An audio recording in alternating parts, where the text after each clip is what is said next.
ஜெய ஜெய சங்கர ஹர ஹர சங்கர மகாபெரிவா சரணம். நம்முடைய வாழ்க்கையில் நம்ம இதுவரை எந்த ஒரு மகிழ்ச்சியும் கண்டிருக்கவே மாட்டோம். வாழ்க்கையில் இந்த ஒரு செயல் நடக்குமா நடக்காதா, நம்ம நினைத்ததுன்னு அனைவருக்குமே ஒரு ஒரு காரியங்கள் இருக்கும். சிலருக்கு நோய் நொடிகள் இருக்கும்.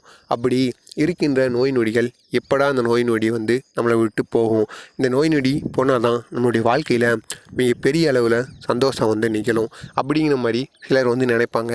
மற்றும் சிலர் நம்ம மட்டும் எப்போ தான் அந்த பைக் வாங்க போகிறோம், இந்த வண்டி எப்போ வாங்க போகிறோம், நம்ம எத்தனை நாள் தான் அடுத்தவனுக்கு கீழேயே வேலை பார்த்துக்கிட்டு இருக்கிறது, நம்ம எப்போ புதுசாக தொழிலை தொடங்குறது அப்படிங்கிற மாதிரியும் சிலர் யோசிச்சுக்கிட்டு இருப்பாங்க. இன்னும் சிலர் நமக்கு எப்போ திருமணம் நடக்கும், எப்போ குழந்தை பிறக்கும், ஏன் இப்படி நடந்து கொண்டிருக்கிறது, இதுக்கெல்லாம் யார் செஞ்ச பாவமோ தெரியல, அந்த பாவம் ஃபுல்லாக எனக்கு பிடிச்சிருச்சு அப்படின்னு இன்னும் சிலர் புலம்பிகிட்டு இருப்பாங்க. அது அனைத்துமே குணமாவதற்கு இந்த ராமபிரானுக்குரிய தாரக மந்திரத்தை கூறணுமாங்க. நம்ம ராமபிரானை நினைத்து கொண்டு இந்த ஒரு மந்திரத்தை உங்களால் தினசரி எத்தனை முறைகள், குறைந்தபட்சம் ஒரு நாளைக்கு நீங்கள் 3 முறைகள் இந்த ஒரு மந்திரத்தை கூறிட்டு வந்தாலே போதுங்க. அவ்வளவு சக்தி இருக்காங்க. அது மட்டும் இல்லாமல் நம்ம ராம மந்திரத்தை கூறும் பொழுது சுத்தபத்தமாக இருந்துட்டு தான் கூறணுமாங்க. இதுக்கு நம்ம விரதம் இருக்கணும்னு அவசியம் கிடையாது. ஆனால் குளிக்க மட்டும் செய்யணுங்க. குளித்துட்டு இந்த ஒரு மந்திரத்தை 3 முறைகள் நம்ம கூறிட்டு வரணும். உள்ளங்கையை பார்த்தோம் ஏன்னா வீட்டில் விளக்கேற்றி வச்சுட்டு ராமபிரான் புகைப்படத்துக்கு முன்னாடியோ, அது உங்களுடைய விருப்பம், உங்களுக்கு எப்பொழுதெல்லாம் ஞாபகம் வருதோ இந்த ஒரு மந்திரத்தை காலையில் பிரம்ம முகூர்த்த வேலையில் இரவில் அப்படி தான் கூறணும்னு எந்த ஒரு அவசியமே கிடையாது. எப்போது வேண்டுமானாலும் உங்களுக்கு எப்பொழுதெல்லாம் இந்த ஒரு மந்திரத்தை கூறணும் அப்படின்னு தோணுதோ, ஆனால் ஒரு நாளைக்கு நீங்கள் 3 தடவைகள், அது எந்தவித நேரமாகனாலும் இருக்கலாம்.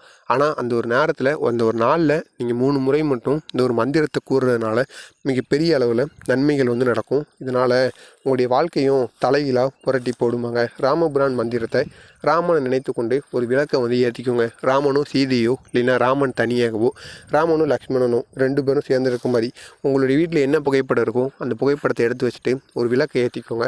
எப்பொழுது இந்த ஒரு மந்திரத்தை கூற முடியுமோ அப்பொழுது ராமனை முழு மனதுடன் நினைத்து இந்த ஒரு தாரக மந்திரத்தை நீங்கள் கூறுங்க. கண்டிப்பாக உங்களுடைய வாழ்க்கையில் மிகப்பெரிய மாற்றங்களானது நடக்கும். நடக்கவே நடக்காததும் உங்களுடைய வாழ்க்கையில் இனி நடக்க தொடங்கும். அதுக்கு ராமபிரான் உங்கள் கூடவே இருந்து உங்களை பாதுகாப்பாருங்க. அந்த மந்திரம் இதுதான்: ஸ்ரீராம் ஜெயராம் ஜெய ஜெயராம், ஸ்ரீராம ஜெயராம ஜெய ஜெயராம.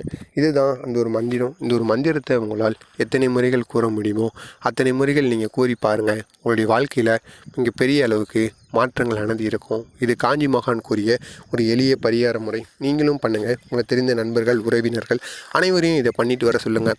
இதை எத்தனை முறை தான் கூறணும்னு தப்பே கிடையாது. நம்ம அதிகபட்சம் கூறிகிட்டே வந்தோம்னா இதனால் நமக்கு நன்மைகள் தான் நடக்கும். எனவே தவற விடாதீங்க.